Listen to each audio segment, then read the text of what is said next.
Hi, Amy from Fashion Toppings here, back with another tutorial, and this one's going to be an easy one. If you just watched my the country dress redo, this is going to be very similar to it. This dress is like a big long tube and not flattering at all, but it goes all the way to the floor, and it also has slits up the sides.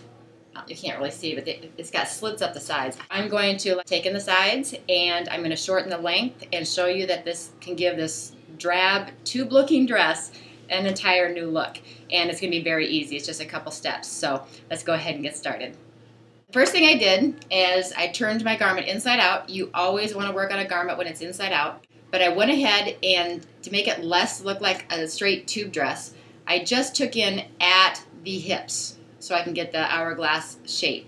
I'm going to go ahead and do the other side. We're doing the usual pinch and pin method.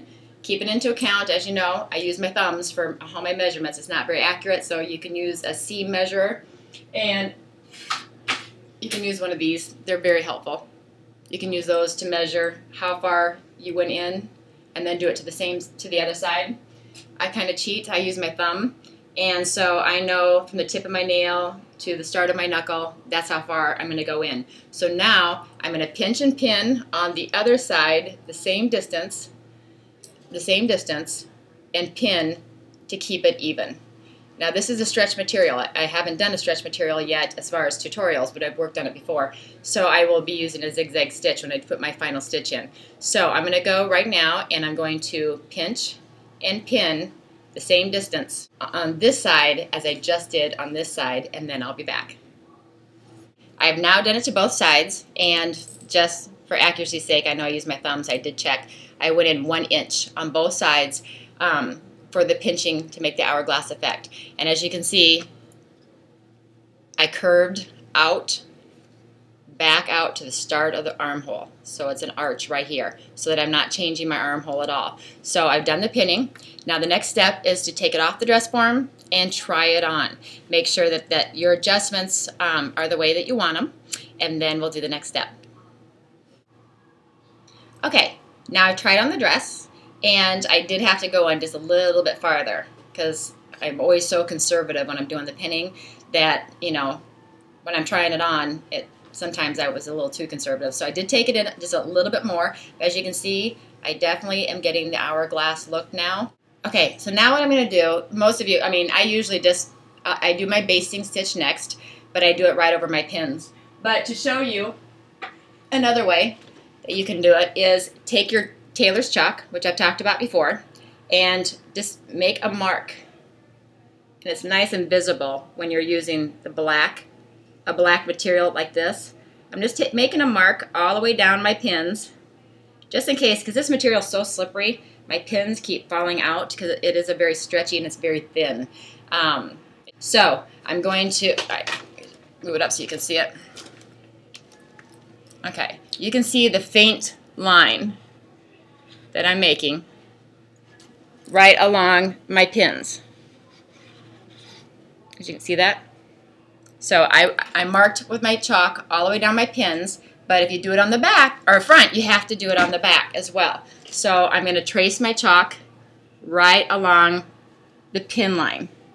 I'm going to go ahead and take my chalk and mark all the way up my pin marks, front and back, so that I can put my basting stitch in. And remember, basting stitch is our temporary stitch. And then we're going to try it on and see if our tailoring fits and it's nice and smooth, because we don't want any folds or wrinkles in there because it will cause puckering. Because if you stitch over a wrinkle, then when you put your garment inside right, it actually causes a little bunching in your seams, and you don't want to have that. So you want to make sure your material is laying completely flat.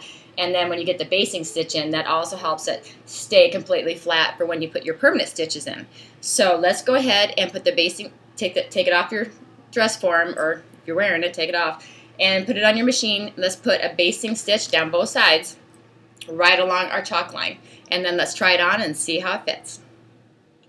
You can see I got my basting stitch in, and I tried it on. It fits the way I want it. So the next process is to put in our permanent stitch, and right along the basting line we're going to put in our permanent stitch. So I'm using a zigzag stitch just so that my threads don't break, and also to keep from fraying. I'm not sure if this material would fray. It doesn't look like it would, but just to be on the safe side, I'm going to go ahead and zigzag stitch it. So let's zigzag or do your permanent stitch down each side where your basting stitches are, and then when we come back, we'll cut off the excess material, and then I'm going to show you the hemline I'm going to be putting in. Okay, now I have my permanent stitches in, the zigzag stitch, and I've cut off the excess material. Now it's time to do the hemming.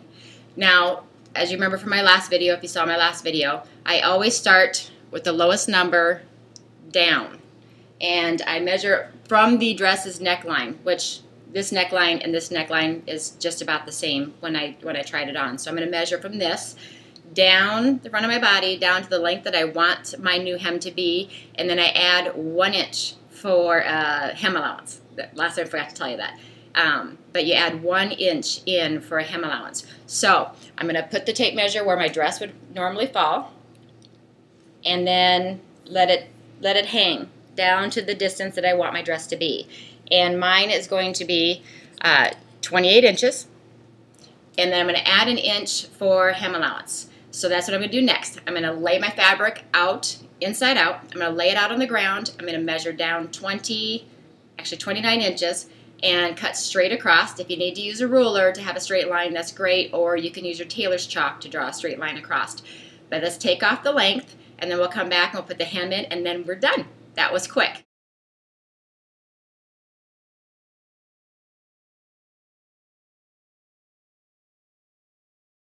Okay, I've cut off my excess material. This is the bottom of my hem. My dress is inside out. And now we're going to put the hem on the bottom of the dress. This is, as you can see, it's a very sheer material. So I'm definitely going to do the double rolled hem. Okay, so I have my dress inside out. And I'm going to do the double rolled hem, where we roll it once, just a little ways, because remember, we only have 1 extra inch for seam allowance. So you're going to go a little bit and then roll it again and pin it so you have the nice finished edge. And then I'm going to put a straight stitch through it. I don't need to do a zigzag on the hem. So I'm going to do that next. I'm going to double roll. I'm going to pin it, and then I'm going to put my straight stitch all along the hem, and then we'll be finished. Okay, so I tried on the dress. I took some pictures. I really like it with the belt on.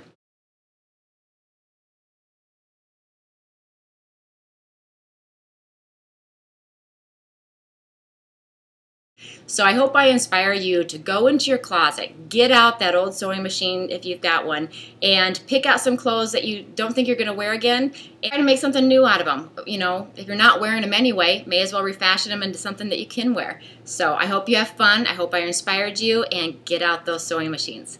Until next time, this is Amy with Fashion Toppings.